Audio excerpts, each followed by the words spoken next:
Hello, people of YouTube, and my English teacher, and possibly my entire English class. This is actually part of an English project that I was assigned to do, and the project was to do something creative with the play Macbeth. So naturally, I turned to Minecraft because that's where all my creativity flows, and I decided to make a mod. So, for all of you who don't know what a mod is basically something that adds features to a game. So in this case, it's Minecraft, and the features added have to do with Macbeth. So, first off, let's talk about Birnam Wood. Birnam Wood is a forest in Macbeth. It lies near Dunsinane Hill, and it is important to the play because the witches prophesy to Macbeth that he will be safe until Birnam Wood comes to Dunsinane. So I just added a whole bunch of stuff that had to do with Birnam Wood, and I think it turned out pretty well. So you will be able to tell by the top left corner where it says plains. That means we're in a plains biome. So we're in a plains biome right now. If we walk over to here, it actually says Birnam Wood. So it is the Birnam Wood biome. Over here we have Birnam trees, and it's basically what you'd expect. It's just a forest. So let's just go adventuring through here as I show you all there is to see. Yeah, the sky's kind of twitching out on me here. You see, I made it darker in Birnam Wood, the sky, but whenever I enter near a river, it counts as a different biome, so it goes back to like the bright colored sky. So it's a bit buggy. But anyway, if we go over to here, we have these creatures. You may recognize the texture of it from a good pal sport. Thanks for letting me use it. So basically, these guys are English soldiers, and they are here in Birnam Wood seeking revenge on Macbeth for killing tons of people. And the way the prophecy came true that Birnam Wood came to Dunsinane, they basically took a whole bunch of branches from the trees to conceal their numbers. So they're actually holding branches. They're called Birnam branches, and I'll get to those later. But yeah, these guys spawn all over Birnam Wood, and they just walk around in groups holding their branches. So yeah, that's basically all there is to the biome itself. Let's get to the features that are found within. These are all the Birnam-y things that I've added, and I'm not going to take too long with this. It's not that hard. But anyway, first of all, we have Birnam Wood and Birnam Wood leaves. That's basically what's made the trees over there. So there's Birnam Wood, leaves, and that's basically all there is to it. And now, just like normal wood in Minecraft, you can make planks out of it. This is more of an aesthetic thing. It doesn't have to do with the play as much. But if we get Birnam Wood, put it in the crafting table, you can get Birnam Wood planks. And they look a little something like this. It's a really nice dark wood. And I feel like Minecraft doesn't have enough dark woods. So it's good. It's real nice. And then if we go over to what the English soldiers were holding, the Birnam branch, this has a pretty cool feature. Since they use them to conceal their numbers in the play, I decided why not give this the special feature to when you right click, it consumes the item,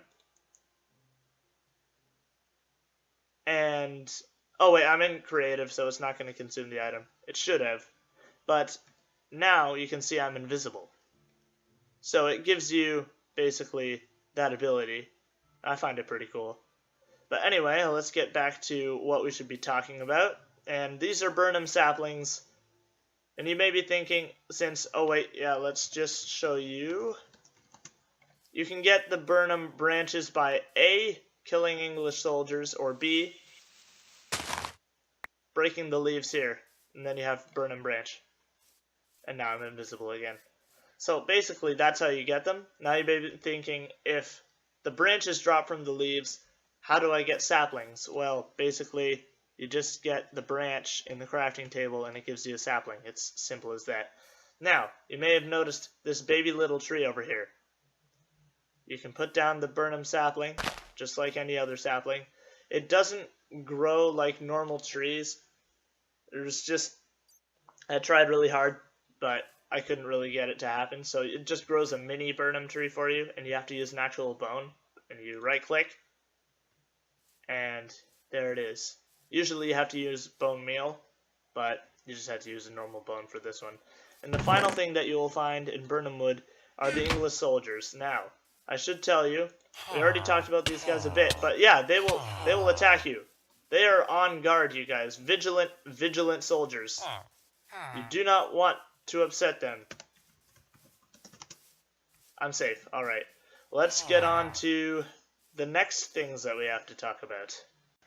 So, I guess now that we've talked about the English soldier a bit, we should probably talk about the other characters that I've added into Minecraft. There's Random Ross. His name is just Ross, but we call him Random Ross in English class, so I thought it would be funny. Seaton, Banquo's Ghost, Banquo, and Macbeth are all the other ones. So, let's go to Macbeth first of all, because that's the name of the play. Here he is. Oh, yeah, I forgot to tell you. He's going to attack English soldiers. He doesn't like them. We should probably talk about the relations Macbeth has with all the other people before we go any further. So, as you saw already, he will basically go after and destroy any English soldiers he can find, because they are against him, and he doesn't like that. He will also go after Banquo, because in the play, oh, here he goes, again with the killing. This is how it is. This is how it works. So, if we first of all, let's put in Banquo's Ghost first. He doesn't like Banquo's Ghost. He runs away very far, because in the play he's haunted by Banquo's ghost a lot, and he's not that interested in having him around. So I think I made him look pretty spooky, don't you? He's a pretty spooky guy, I would say. He's also hostile towards you, and he will hurt you. Same with Macbeth. So yeah, that's pretty creepy. But we should probably get back to the relations he has. He will not hurt Seaton or Random Ross just because they're buddies in the play. And we have Macbeth again. Oh, he's running away from him still. If we get a normal Banquo, he attacks him.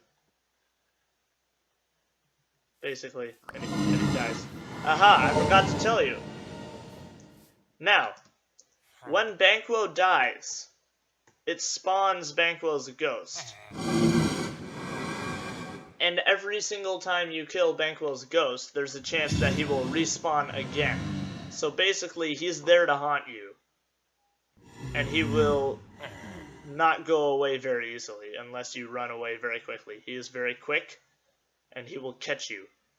No! Please don't! He's very scary, I told you.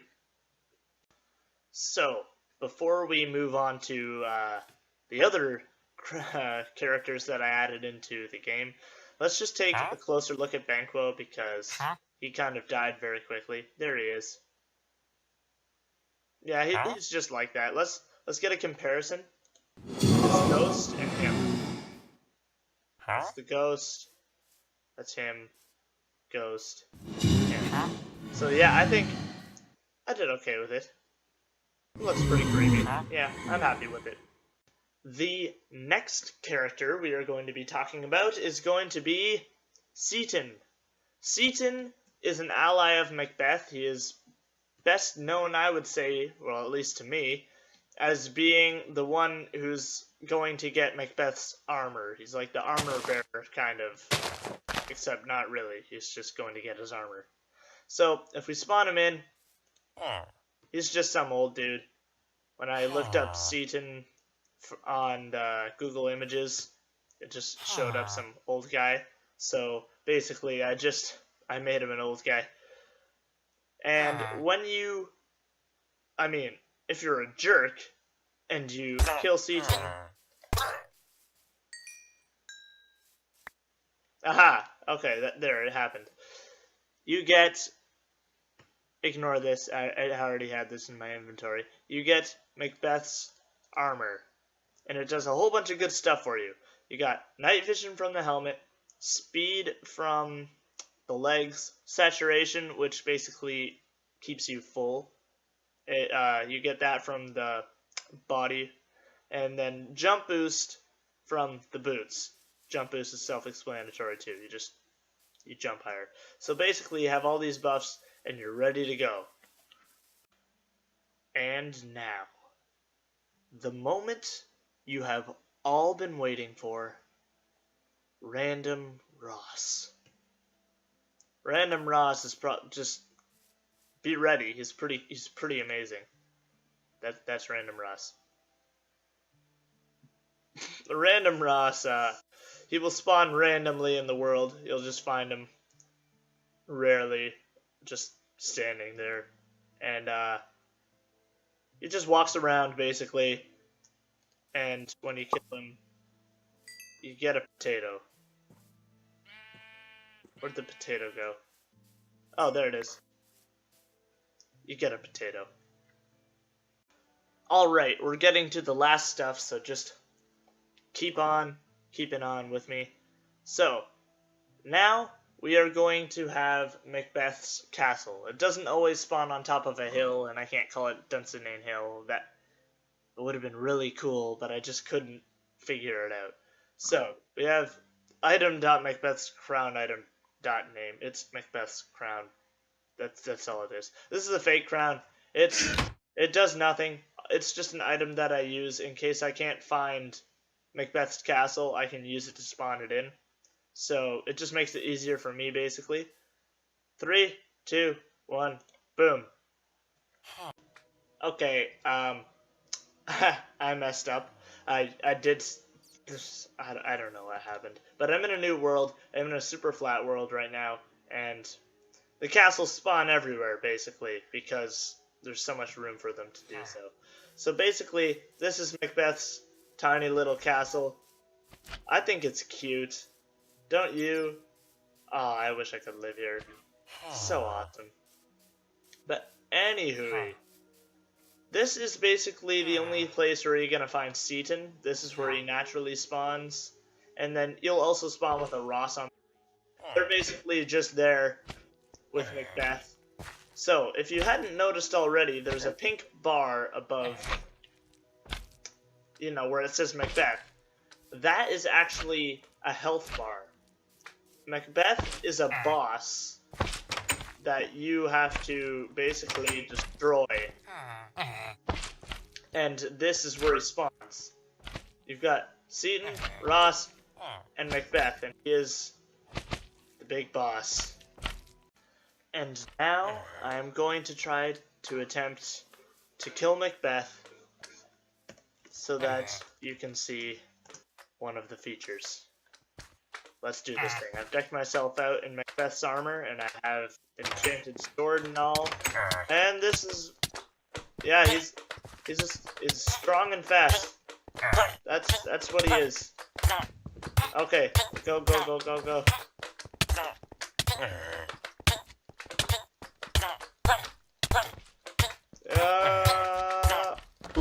Okay. There we go. There it is. So, now that I've defeated Macbeth, he has dropped his crown, but it's broken from the battle, as you can see. So I'm going to pick it up, and I get an achievement called Not Born of a Woman. I thought it was clever. I don't know if it is, though. So now we've got the broken crown, and I'm going to go back to the other world and show you what it's for. So, now that you've got your broken crown, if you want it to be full again and you can wear it, you go up to the furnace and you can reforge it, basically. So it starts smelting down the crown, and once this arrow fills up, we're going to have Macbeth's crown. Now, there's a very, very interesting feature to this crown that I'm going to show when I put it on. 3, 2, 1, putting on the crown. And it starts raining, and basically a thunderstorm happens. So the reason I added this into the game is because by killing Macbeth, who is a king, and putting on his crown, technically claiming yourself as king. Whoa. Yep, okay. God gets angry because you are putting yourself higher on the chain of being than you should be. So basically chaos starts, and the idea is you become Macbeth. So yeah, that's basically all there is to this. It's pretty cool. Thunder doesn't stop when you take it off. You have to just wait for it to stop naturally. But yeah. And that is all of the features in the mod. Thank you for watching. I had a lot of fun doing it, thinking of the ideas, making all the textures for everything. It was really fun. I enjoyed it, and I hope you guys enjoyed it too. And I will see you guys in the next video. See ya!